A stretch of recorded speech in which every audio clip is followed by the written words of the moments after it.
is geometric mean.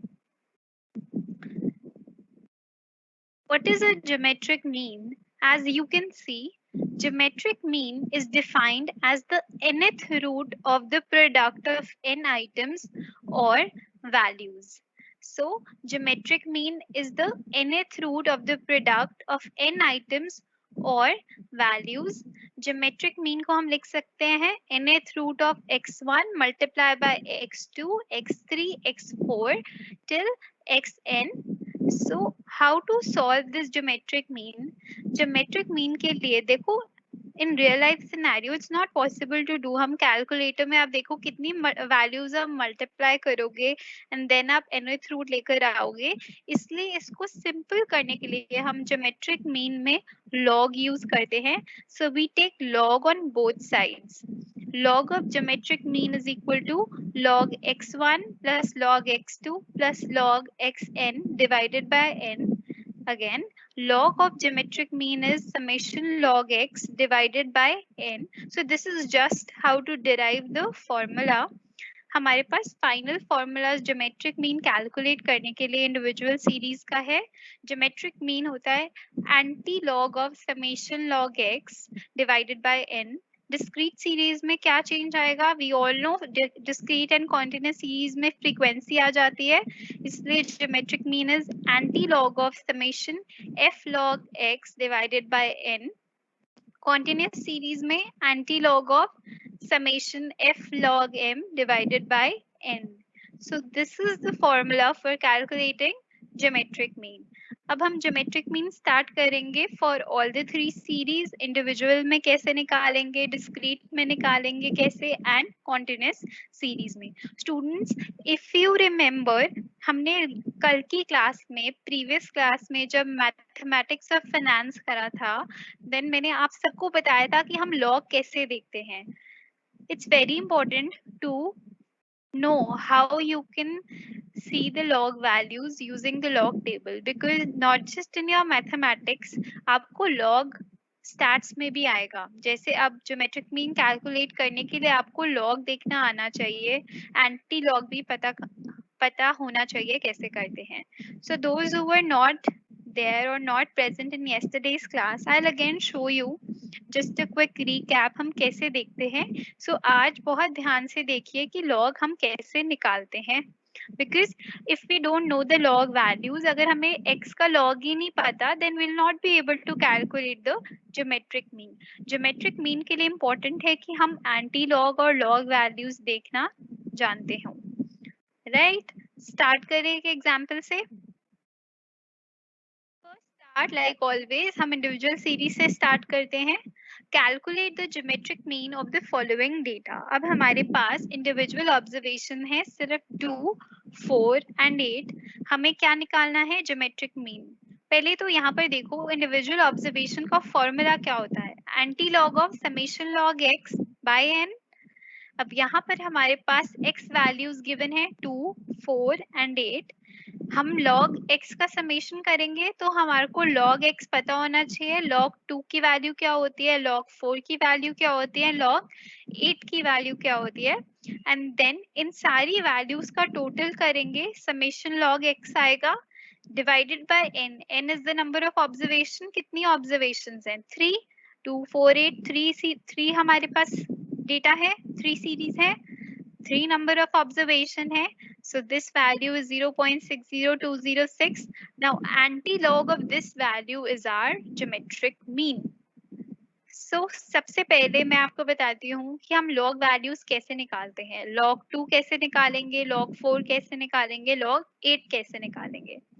So students, in yesterday class मैंने बहुत written notes भी लिखे थे step by step में. अब मैं आपको orally बताती हूँ. If you guys are using or having a pen and paper, just write this step. जब भी log निकालना होता है, our first step is count the number of whole numbers in the number given. Count the number of whole number. अब आपके पास 2 का आपको log निकालना है. So 2 में कितने whole number हैं and कितने decimal number हैं? 2.000 लिख सकते हैं. So हमारे पास whole number कितना है? 1 ही, एक ही single digit है. So step 1 is काउंट करो कितनी सिंगल डिजिट है। आपके पास 1 सिंगल डिजिट है, this is your first step, आपने काउंट करा that I have just single digit. इन तीनों केसेस में आप देखो हमारे पास सिर्फ सिंगल डिजिट ही है। And second step is deduct -1 from the counted digits. अब आपने काउंट करा कि आपके पास सिर्फ सिंगल डिजिट है, 1 है, 1 2 है, इट्स अ सिंगल डिजिट। सो इस 1 डिजिट में से आप 1 माइनस करो तो आपके पास क्या आया, 0। नेक्स्ट आपके पास 4 is also a single digit, 1 digit है तो 1 डिजिट में से 1 माइनस करो, 0। सो इन सारे केसेस में आपका 0 होगा आपका कैरेक्टरिस्टिक पार्ट। दो चीजें होती हैं, एक होता है आपका, अगर आप यहाँ देखो 1.8062 में मैं कहूँ मेरा कैरेक्टरिस्टिक या होल नंबर, इसको बोलते हैं कैरेक्टरिस्टिक, जो होता है आपका पॉजिटिव नंबर या होल नंबर होता है आपका, दैट इज योर कैरेक्टरिस्टिक। और मैंटिसा बोलते हैं हम डेसिमल पार्ट को, 0.8062 को मैं बोलूंगी मैंटिसा। सो आपके पास कैरेक्टरिस्टिक देखो यहाँ पर 1 है, 1 डिजिट है, 1 में से 1 माइनस करा, 0। सिमिलरली अगर log 2 निकालना है, 2 इज अ 1 डिजिट नंबर, 2 में से हम 1 डिडक्ट करेंगे, स्टेप 2 इज डिडक्ट -1, तो हमारे पास क्या आया, 1 माइनस 1 0। सो अब आपको ये पता चल गया कि आपका जो कैरेक्टरिस्टिक पार्ट है वो तो है 0, आगे जो भी वैल्यूज होंगी वो आप बनेगी आपकी decimal part. So step 3 is आपको डेसिमल पार्ट निकालना होता है, उसके लिए आप करते हो पेयरिंग, पहली 2 डिजिट पेयर होगी, फिर सिंगल एंड देन सिंगल। अब 2 के साथ तो कोई डिजिट और है नहीं, तो हम लिखते हैं 2.000। सो पहले 20 की पेयरिंग होगी, पहली 2 डिजिट, देन 0 एंड देन 0। सो हम लॉग टेबल में 20 को चेक करेंगे 0 पे, तो आपके पास जो वैल्यू आएगी वो होगी 3010। नेक्स्ट सिमिलरली 40 की पेयरिंग करोगे 0 पर, 40 को चेक करोगे कॉलम 1 में एंड 0 चेक करोगे कॉलम 2 में। Students I will show you, मैं आपको लॉग टेबल दिखाती हूँ तो आपको और इजीली क्लियर होगा। See. हमें निकालना है log 2,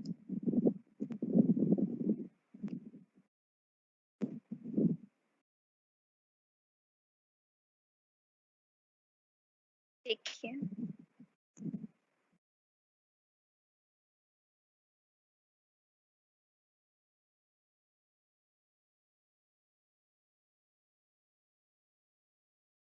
log 2 निकालने के लिए फर्स्ट पार्ट तो समझ आया, काउंट करो कितने डिजिट्स हैं, सिंगल डिजिट 1 है तो उसमें से 1 माइनस करा, डिडक्ट करा, 0 आया, तो हमें पता है होल नंबर तो हमारा 0 है, आगे जो भी पेयरिंग करके आएगा वो हमारा डेसिमल पार्ट होगा। अब 2 इज सिंगल नंबर तो हम 2.000 लिखेंगे और पहले 20 की पेयरिंग करेंगे, पहले हमेशा 2 डिजिट की पेयरिंग होगी जिसको हम हमेशा कॉलम 1 में देखते हैं। ये लॉग टेबल है, इसमें ये हमारा कॉलम 1 होता है और ये जो हमारी फर्स्ट टॉप रो होती है इसे हम कॉलम 2 कहते हैं, एंड कॉलम 3 क्या होता है हमारा मीन डिफरेंस। देखिए column 3 is our mean difference. Okay, अब हमारे को log 2 के लिए हमने 20 की वैल्यू चेक करनी है 0 पे। आप देखो 20 की वैल्यू 0 पे कितनी आ रही है, 3010, देख सकते हैं 20 की वैल्यू 0 वाले कॉलम में हमारे पास है 3010, और नेक्स्ट हमारी हमने पेयरिंग करी 20 0 0, तो हमने 20 को 0 पे चेक करा एंड नेक्स्ट इज 0।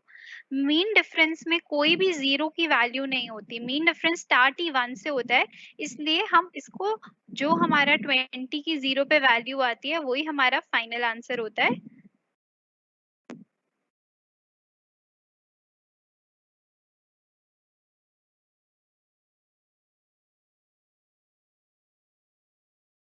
स्टूडेंट्स, सो हमारी log 2 की वैल्यू क्या होगी, 0.3010। सिमिलरली अगर आपको log 4 की वैल्यू निकालनी है तो आप 40 को चेक करोगे 0 पर, log 8 की वैल्यू निकालनी है तो आप चेक करोगे 80 को 0 पर। तो हम क्योंकि 8.00 लिखकर 80 की पेयरिंग करी, 80 की पेयरिंग करी, फिर उसको 0 पे चेक करेंगे, नेक्स्ट सिंगल डिजिट 0 चेक करेंगे, बट मीन डिफरेंस में 0 नहीं होता, इसलिए हमारी वैल्यूज आ गई log 2 की 0.3010, log 4 की 0.6021 एंड log 8 की वैल्यू 0.9031। अब जब हम इन सबको ऐड करेंगे हमारे पास क्या आ जाएगा, summation of log x which is 1.803662। अब इसको डिवाइड करेंगे 3 से, हमारे पास वैल्यू आ गई 0.60206 का एंटी लॉग।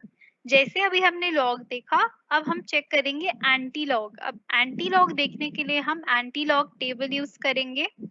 इसके लिए भी कुछ स्टेप्स होते हैं स्टूडेंट्स।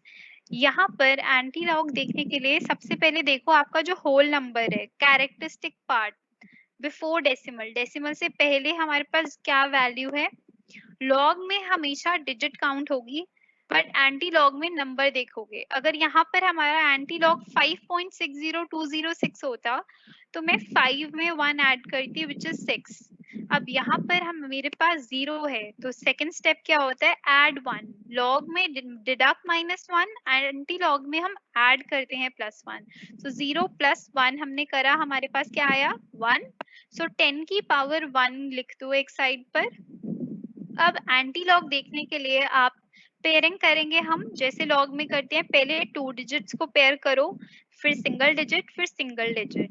तो एंटी लॉग टेबल में सबसे पहले आप 0.60 को देखोगे सेकंड कॉलम में, फिर मीन डिफरेंस 0 है यहाँ पर, तो 0 की कोई वैल्यू नहीं होती। आप 0.60 को 2 पे चेक करो। एंटी लॉग टेबल में देखते हैं हम 0.60 को 2 पर।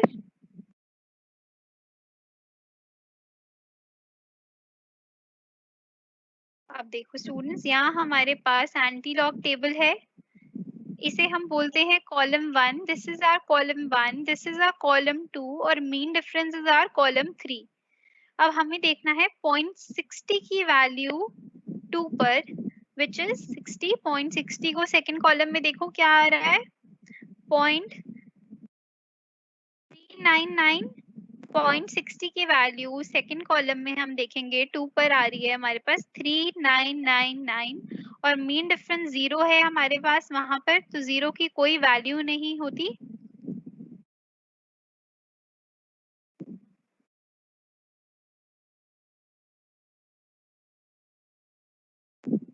स्टूडेंट्स 0.60 की हमने वैल्यू देखी 2 पर, क्या आई थी हमारी 3999।